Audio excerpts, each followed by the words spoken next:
जरासंधाच्या वधानंतर काय होतं? तुम्ही जरासंधाचा वध बघितलात का कोणी? हो, मी पाहिला. तर जरासंधाचा वध का करतात? तर धर्मराजाला राजसूय यज्ञ करायचा असतो आणि राजसूय यज्ञ करण्यासाठी त्या भागातले जे वेगवेगळे राजे आहेत त्या सगळ्यांनी त्याला मान्यता द्यायची असते. म्हणजे हा सगळ्यात मोठा राजा असं मान्य करायचं असतं.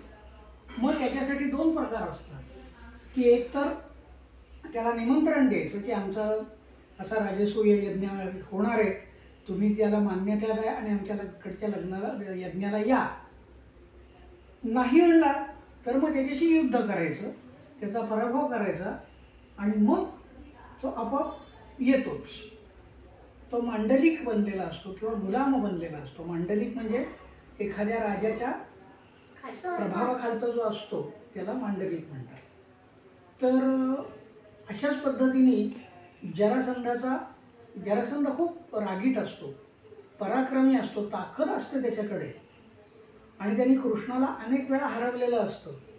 त्याच्यामुळे जरासंध ज्यावेळी ते म्हणतात युद्ध कर, त्यावेळी तो विचार करतो की ज्याला मी हरवले ना त्याच्याशी तर मी लढणारच नाही. मग त्यातल्या त्यात कोण भारी आहे? तर तो भीम भारी आहे. आणि पण त्याला माहीत असतं की भीम कदाचित आपला पराभव करेल, म्हणून तो आधी स्वतःचा मुलगा सहदेव, त्याचं नाव, पांडवांचा सहदेव वेगळा, हा सहदेव वेगळा, तर त्याला पहिल्यांदा राज्याभिषेक करतो आणि मग भीमाबरोबर युद्ध करतो. मग भीम त्याला फाडतो वगैरे, ते सगळं तुम्ही पाहिलेलं आहे. म्हणजे त्या आधीच्या भागात हे सगळं सांगितलं आहे. मग अशा रीतीने सगळ्यात बलाढ्य शत्रू जो असतो त्याचा पराभव झाल्यानंतर आता असं ठरतं की चौघांनी, त्याचे जे 4 भाऊ असतात धर्मराजाचे, कोणते 4 भाऊ? भीम, अर्जुन, कोण? नकुल आणि सहदेव. 4ही भावांना तो 4 दिशांना पाठवायचं असं ठरतं. तर आता पहिला जो असतो तो अर्जुन असतो. अर्जुनाला म्हणजे आता 4 दिशा कुठल्या? तर उत्तर, दक्षिण, पूर्व आणि पश्चिम. तर अर्जुनाला तो उत्तरेला पाठवतो. उत्तरेला त्यावेळी अर्जुन जातो,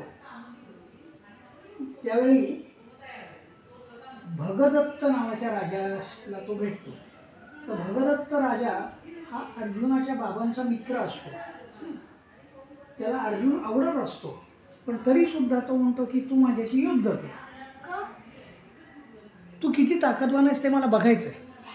त्याच्याप्रमाणे मग त्याचं जे गाव असतं प्रागज्योतिष असं त्याच्या गावाचं नाव आहे. तर त्या प्रागज्योतिष गावामध्ये, त्या राजधानीमध्ये अर्जुन त्याचा पराभव करतो आणि त्यांनी केलेला पराभव सुद्धा ह्याला आवडतो, कारण आपल्या पुतण्यानेच केल्यासारखा त्याला तो आनंद होतो. कुणाचा पराभव करतो? त्या राजाचा, भगदत्ताचा अर्जुन पराभव करतो. त्यानंतर मग तो त्रिगर्त असे 3 भाऊ असतात आणि त्यातला जो प्रमुख असतो त्याचं नाव सुशर्मन. तर त्या तिघांचा पराभव करतो. त्यामुळे त्या तिघांना त्याचा प्रचंड राग येतो आणि ते कायमसाठी अर्जुनाचे शत्रू म्हणून दुर्योधनाचे मित्र होतात. मोठ्या लढाईत सुद्धा ते दुर्योधनाच्या बाजूने लढलेले. त्यानंतर तो पुढे जातो. जंबूद्वीप नावाचा एक भाग असतो, तिथे जातो. तिथून पुढे प्रचंड एक मोठा पर्वत आहे, मेरू पर्वत. त्या मेरू पर्वतावर जाऊन तिथलं दर्शन घेतो आणि मग आपल्या गावाला परत येतो इंद्रप्रस्थाला. भीम पूर्वेला जातो. पूर्वेला वेगवेगळे देश असतात. त्याच्यातला एक देश असतो पांचाळ, म्हणजे द्रौपदीचं माहेर. आता ते तर काय त्यांचे सासरेच असतात, त्याच्यामुळे तिथे युद्ध होतच नाही. नंतर मिथिला. मिथिला म्हणजे सीतेचं जे गाव, जनकाची नगरी, ती मिथिला. तिथल्या राजाचा पराभव करतो. तो कोण? भीम. तो म्हणतो मी नाही येणार, मी नाही मानत तुम्हाला. मग मग कर युद्ध. मग युद्ध करतात, पराभव होतो, मग मानलं त्याला. मग त्यानंतर छेदी नावाच्या गावाला जातो. त्या छेदी नावाच्या गावाचा जो राजा असतो तो शिशुपाल असतो. शिशुपाल हा कृष्णाच्या आत्याचा मुलगा. आणि मागे गोष्टीत सांगितलेलं आहे की कृष्ण तो ज्यावेळी जन्माला येतो शिशुपाल, त्यावेळी त्यातलं 4-5 हात असतात. चित्रासारखा दिसत असतो. आणि असं सांगितलेलं असतं की ज्याच्या मांडीवर हा जाईल, ज्या कोणी त्याला मांडीवर घेतल्यानंतर त्याचे बाकीचे हात गळून पडतील, तोच माणूस त्याचा वध करणार आहे. तर आत्याला बाळ झालं म्हणून कृष्ण बघायला जातो आणि बघू बाळ, ते बाळ मांडीवर घेतल्यावर त्याचे नको ते हात गळून पडतात. वा वा, बाळ छान दिसायला लागलं, पण अरे आता कृष्णा माझ्या मुलाला तू मारू नकोस. म्हटलं मी आपणहून काही मारणार नाही, पण त्यांनी जर माझे 100 अपराध केले, 100 वेळा माझ्याशी वाईट वागला, तर मात्र मी त्याला सोडणार नाही. पण तो थोडासा तिरसटच असतो, दुष्टच असतो.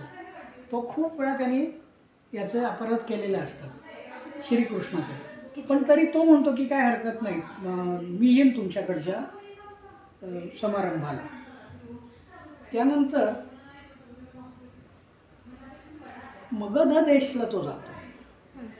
त्याच्या आधी कोसल देश, अयोध्या अशी वेगवेगळी राज्य जिंकत तो मगध देशाला जातो. तिथे सहदेव राजा त्याला निमंत्रण देतो. आणि हा सहदेव म्हणजे मगाशी सांगितलं तसा तो वेगळा, ह्याचा मुलगा, जरासंधाचा मुलगा.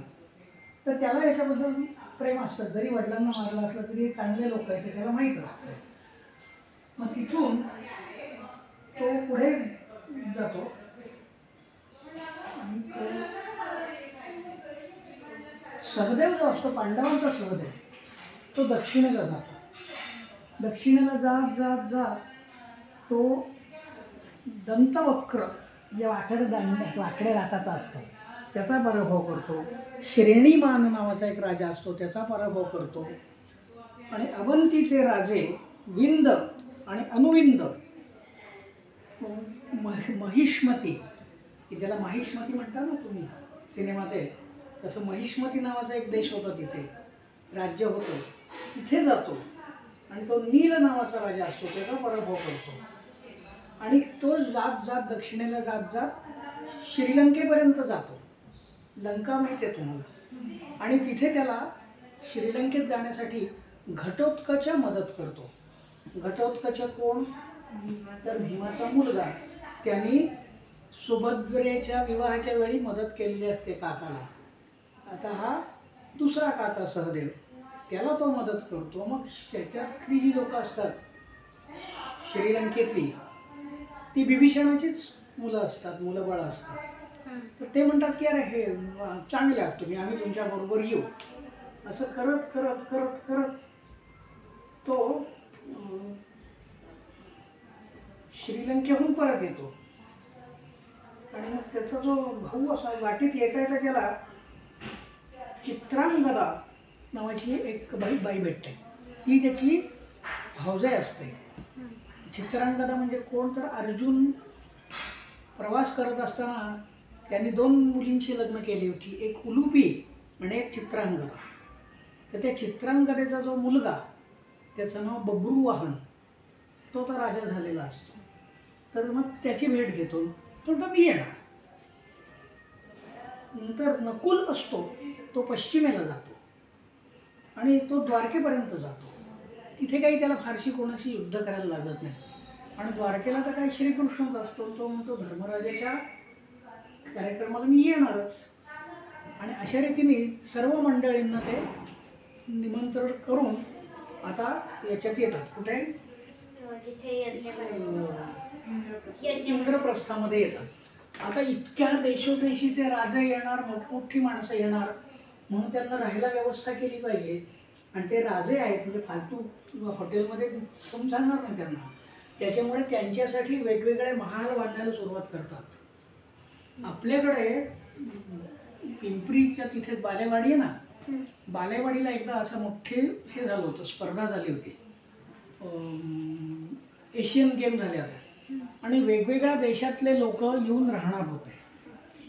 तर त्यांना राहण्यासाठी त्यावेळी भारत सरकारने अनेक इमारती बांधल्या हॉटेलसारख्या आणि वेगवेगळ्या देशातले खेळाडू तिथे राहायचे.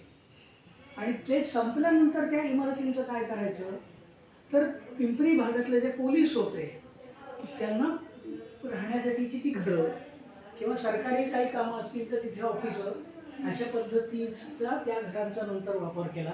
तसंच हे जे इंद्रप्रस्थामध्ये वेगवेगळे महाल बांधले होते तर त्या सरकारी कामांसाठी नंतर त्याचा वापर केला.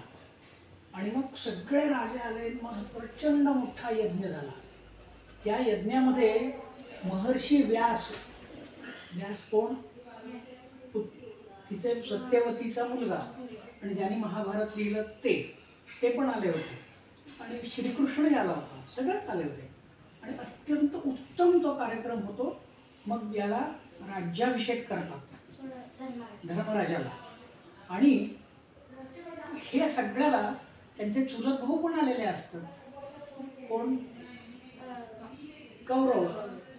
आणि त्या दुर्योधनाला इतका राग येत असतो की हा सगळ्यात भारी राजा झाला, याच्याकडे सगळे येत आहे, पहिले ह्याचं वाटोळं केलं पाहिजे. आणि त्याच्या डोक्यात कायम रागत असतो. आणि तो बघत असतो की यातले आपले मित्र कोण होऊ शकतील, पराभव कोणाचा झालाय, त्यांच्याशी तो दोस्ती करायला सुरुवात करतो. आणि त्याचा मामा असतो शकुनी मामा, तोही काहीतरी करायचं हे ठरवतो.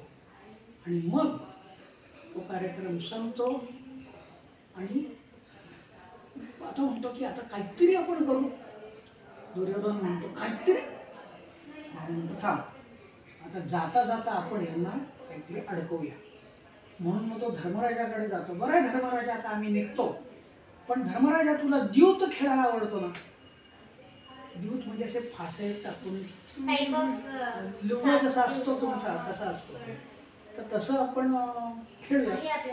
तर धर्मराजाला खूपच आनंद होतो.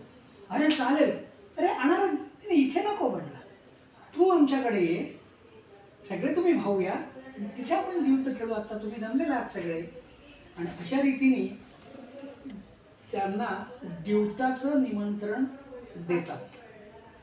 आणि मग पुढच्या भागामध्ये द्यूत खेळताना काय होतं, काय होतं, द्यूतात फासे कुठले वापरतात, या सगळ्या गोष्टी तुम्हाला सांगणार आहे. तर आत्तापर्यंत ही जर गोष्ट तुम्हाला आवडली असेल तर लाईक करा, शेअर करा आणि सबस्क्राईब करा. तोपर्यंत बाय बाय.